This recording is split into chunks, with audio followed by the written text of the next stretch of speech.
Okay, now you're gonna sprinkle your salt in, and you're not just going to push it in, you're gonna pinch it in. So you're gonna sprinkle it over the top. And you're gonna take your fingers like this, and you're gonna pinch it in.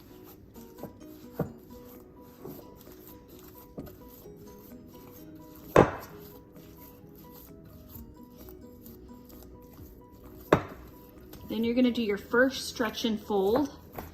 So you're gonna gently take this, pull it up and fold. Come on this side, pull up and fold.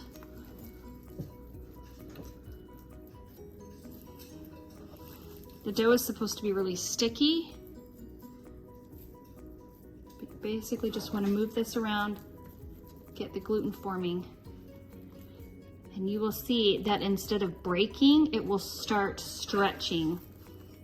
Better each stretch and fold. And you just want to cover it up again and set your timer for 30 minutes. Okay, your second stretch and fold, you take it out, fold it in, and you're gonna feel that it's more pulled together, not so breakable. It's becoming more elastic. See how that's stretchy?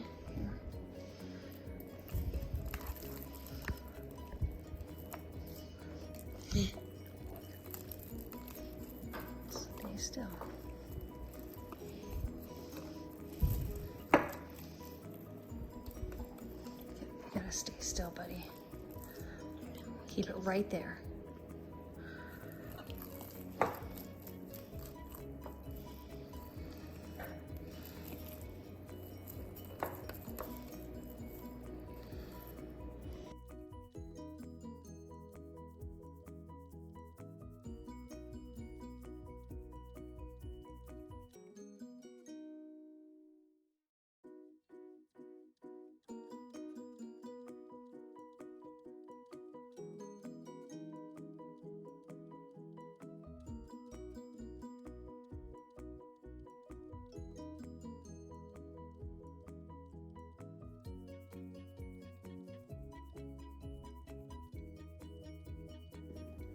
This is how you wrap it. You just put a plastic grocery bag over the top and tie it at the bottom and stick it in the fridge overnight. In the morning, you're gonna pull this out and let it sit on the counter for 2 hours. After you take it out of the container, you're gonna put it on the counter, and using one of these tools or a knife, you're gonna slice it in half and create your 2 loaves. You're gonna let this bench rest. I'm gonna cover it for 30 minutes. And then after that, we'll do our final shapes and put it in the baskets. Okay, now I have both my loaves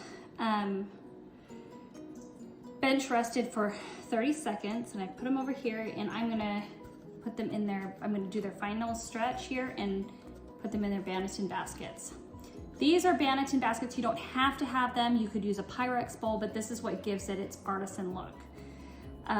You wanna make sure that these are floured thoroughly.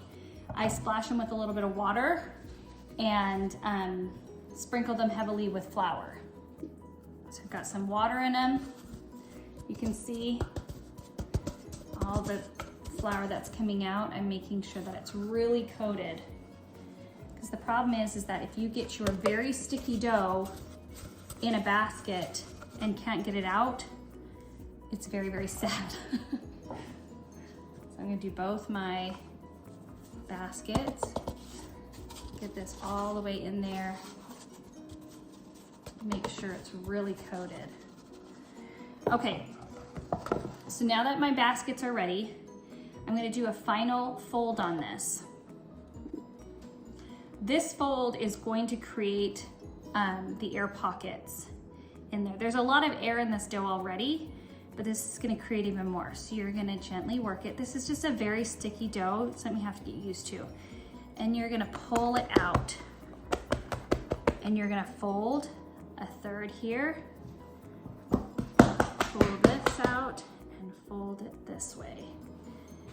You're gonna work this in, and since this is going in my round one, gently put it in the basket here. It's very sticky, that's okay. But you can see these bubbles in there already. It's gonna be awesome. Okay, I'm gonna do the same to this one. And take this, I'm gonna stretch it out. And I'm gonna fold it over. Take this side, and it doesn't have to be perfect. Fold it over. This is my oval one. Gently put it in there. Pull away my sticky hands.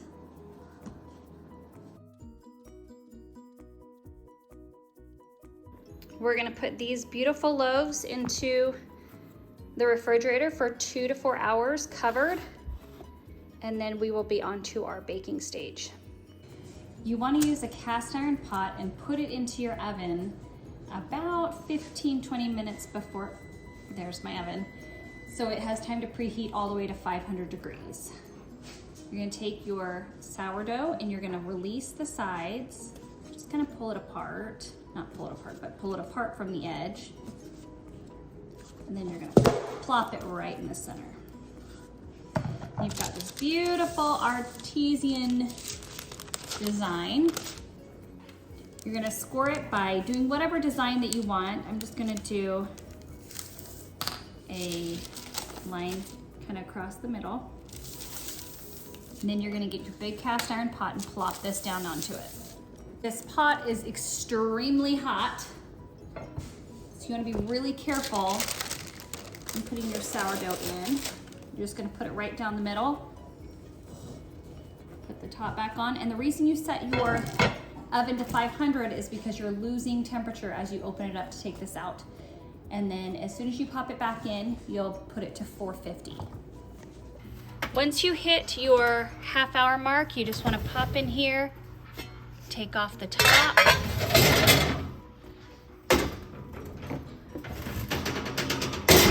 And keep it in there for another 15 minutes. After it comes out of the oven, you just want to plop it on the counter. That last 15 minutes where you take off the top of the cast iron really helps set the crust layer. With sourdough, you want a really rough, crunchy crust with a soft inside. And this is the time where it all kind of comes together. You want to let it sit for about 20 to 30 minutes because you want it to cool all the way before cutting into it. Cutting into it too early really kind of messes up the process.